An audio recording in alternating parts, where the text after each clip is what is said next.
जय श्री कृष्णा बच्चों। कक्षा 2 में आज हम आकृतियों के बारे में अध्ययन करेंगे। आकृतियाँ कौन कौन सी? चौकोर आकृति, गोल आकृति और तिकोनी आकृति। अब हमें एक चित्र दिखाई दे रहा है। ये चित्र कैसे बना हुआ है? आकृतियों से बना हुआ है। कुछ गोल आकृति है, कुछ तिकोनी आकृति है, कुछ चौकोर आकृतियाँ हैं।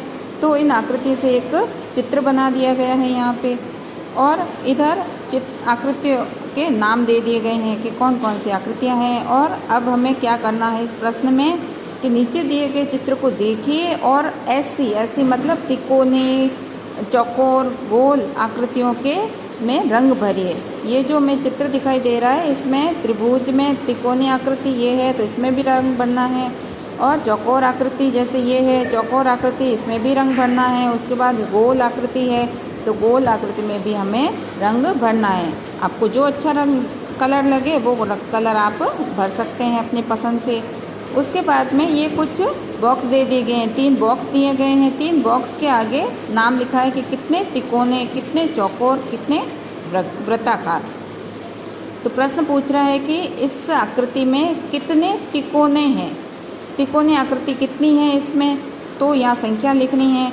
उसके बाद में है दूसरा कितने चौकोर, तो चौकोर आकृति कितनी है इसमें, इस चित्र में, तो यहाँ संख्या लिखनी है। उसके बाद में कितने वृत्ताकार, तो वृत्ताकार कितने हैं, ये गोल वृत्ताकार मतलब गोल आकृति कितनी है, तो यहाँ पे संख्या लिखनी है।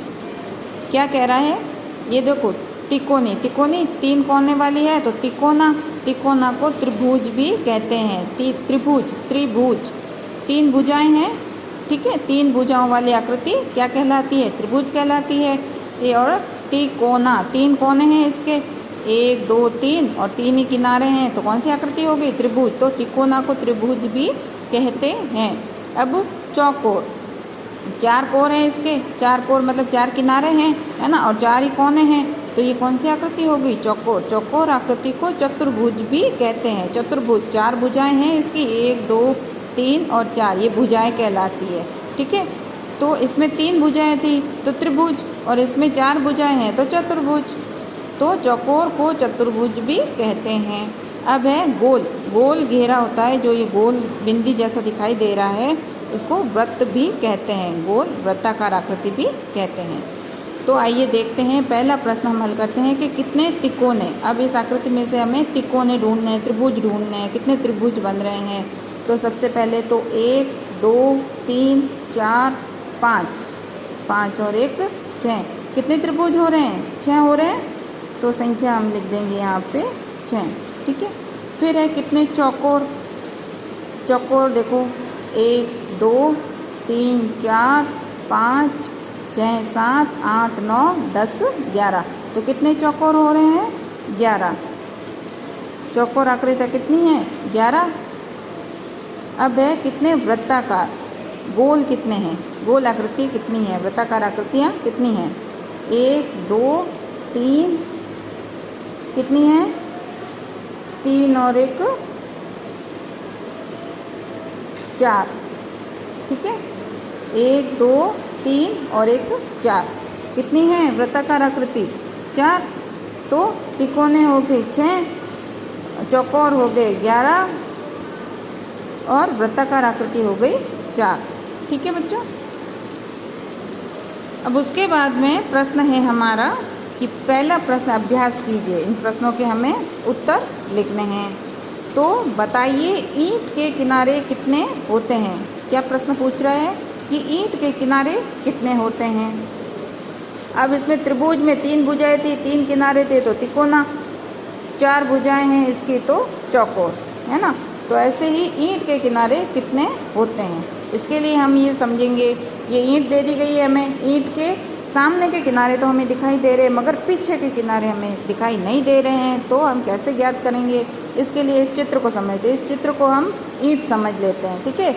अब ये पारदर्शी है एकदम हमारे सामने, एकदम साफ साफ पीछे के किनारे भी इसके दिखाई दे रहे हैं।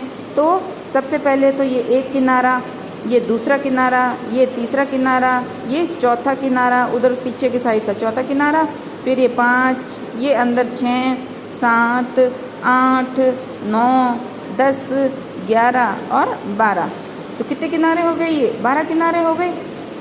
ईंट जैसे आकृति, ईंट है जैसे संदूक है, तो इनके किनारे कितने होंगे? 12 होंगे। तो ईंट के किनारे कितने हो गए? 12।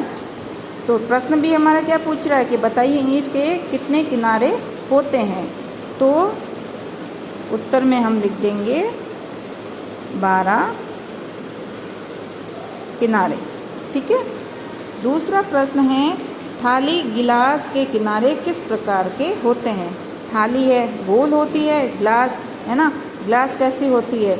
लंबी घुमावदार होती है। तो इसके लिए भी हम इस चित्र को समझ लेते हैं। देखिए ये ड्रम दिखाई दे रहा है, तो इसका किनारा कैसा है? घुमावदार है, गोल बन रहा है घुमावदार। तो कैसा किनारा हो गया? घुमावदार किनारा हो गया इसका। ये थाली, थाली भी कैसी हो रही है? गोल घुमावदार हो रही है, तो इसके किनारे कैसे हो गए? ये किनारा है थाली का, ये ड्रम का किनारा है, तो कैसा किनारा हो गया इनका? घुमावदार किनारे बन गए। तो हम उत्तर में क्या लिखेंगे? थाली गिलास के किनारे किस प्रकार के होते हैं? थाली गिलास के किनारे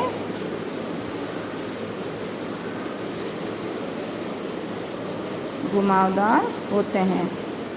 ठीक है। फिर तीसरा प्रश्न है, पासे में कितने किनारे होते हैं? अब पासे में कितने किनारे होंगे? जैसे ईंट में कितने किनारे थे? 12 थे। वैसे ही पासे का भी समझ लेते हैं। ये देखो चित्र दिखाई दे रहा है आप लोगों को, ये पासे का चित्र है।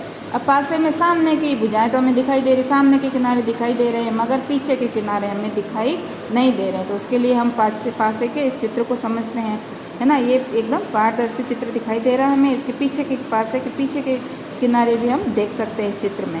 तो किनारे गिन लेते हैं, 1 2 3 4 5 6 7 8 9 10 11 और 12। तो कितने किनारे हो गए? पासे में भी 12 किनारे हो गए। और किस में थे 12 किनारे? ईंट में। और संदूक की आकृति के भी 12 किनारे ही होंगे। तो हमारा प्रश्न है कि पासे में कितने किनारे होते हैं? तो हम उत्तर में लिखेंगे पासे में 12 किनारे होते हैं। ठीक है। फिर चौथा प्रश्न है हमारा, घुमावदार किनारों वाली वस्तुओं के चित्र बनाइए। तो घुमावदार किनारों वाली वस्तुएं कौन कौन सी होती है? ड्रम होता है, ग्लास होती है, थाली होती है। तो इन सब के चित्र आपको बनाने हैं, है ना। जैसे यहाँ ग्लास का चित्र बना देती हूँ मैं, एक ये ग्लास हो गया। ठीक है। ऐसे ही आपको भी आगे चित्र बनाने हैं। जय श्री कृष्ण।